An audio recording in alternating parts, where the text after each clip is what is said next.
Title: Forbidden Love. Chapter 1. A glance across the room. Ngozi had always lived her life by the rules. Raised in a conservative Itsekiri family, she was taught that respect for tradition was paramount. Her father, a prominent businessman, had high expectations for her future.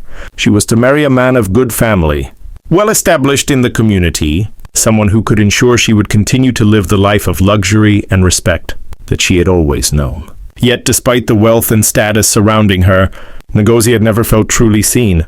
In the grand events she attended with her family, the elaborate parties and social gatherings, she had grown used to the constant parade of suitors, most of them who only wanted her for her name, her beauty, her family's wealth. None of them ever made her feel like she mattered beyond what she could provide.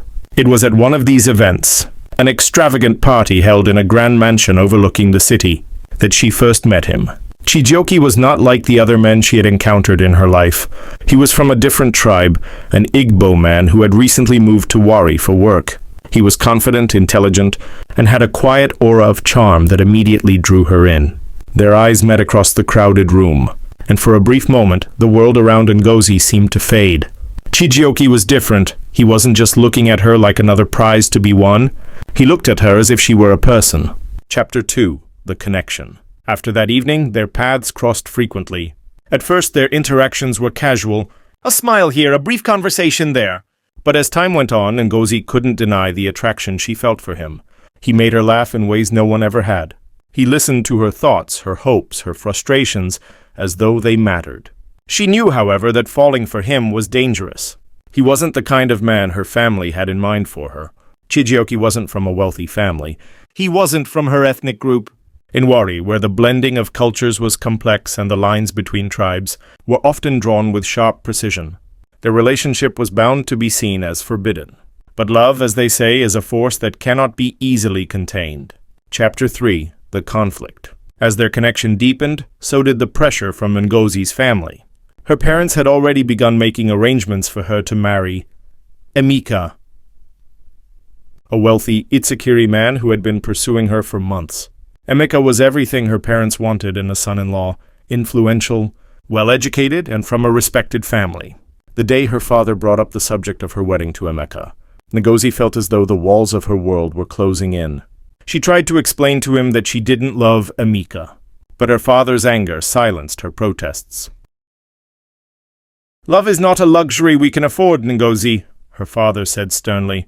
"You have responsibilities. Your duty is to this family, to your heritage. You will marry Emeka. It is what is expected of you." Meanwhile, Chijioke faced his own battle. He loved Ngozi with all his heart, but his family had already begun pushing him to find a woman from their own Igbo tribe. They didn't understand why he was drawn to Ngozi, and they certainly didn't approve of his relationship with her. "Why waste time with someone who can never understand your true roots?" his mother had asked him one evening. "You need a woman who understands the value of tradition, who respects the things that matter to us." Chapter 4. The Choice.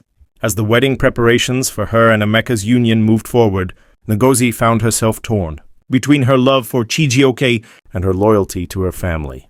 She loved Chijioke with a passion she had never known. But could she truly walk away from her family? Could she risk everything, the security, the respect, the life she had known, just for love? One evening, after an intense argument with her father, Ngozi made a decision. She couldn't marry Emeka.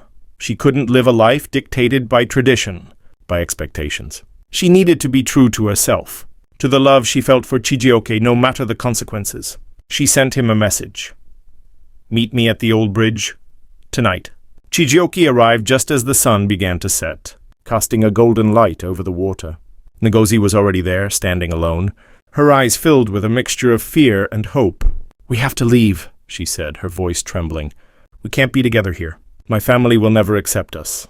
But I don't care anymore. I don't want to live without you." Chijioke looked at her, his heart in his eyes. "Are you sure?" "You know the risks. We may lose everything." "I'm ready," she said, her voice firm now. "For the first time I feel free, and it's because of you." Chapter 5. The Escape. That night, Ngozi and Chijioke ran away together. They left the familiar world of Wari behind, fleeing to a small town where no one knew them, where they could live without fear of societal judgment. It wasn't easy.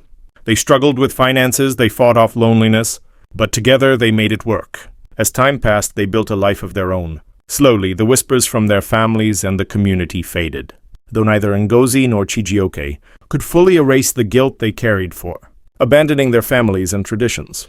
Yet, in their hearts, they knew they had made the right choice. Love, after all, was worth defying the world for.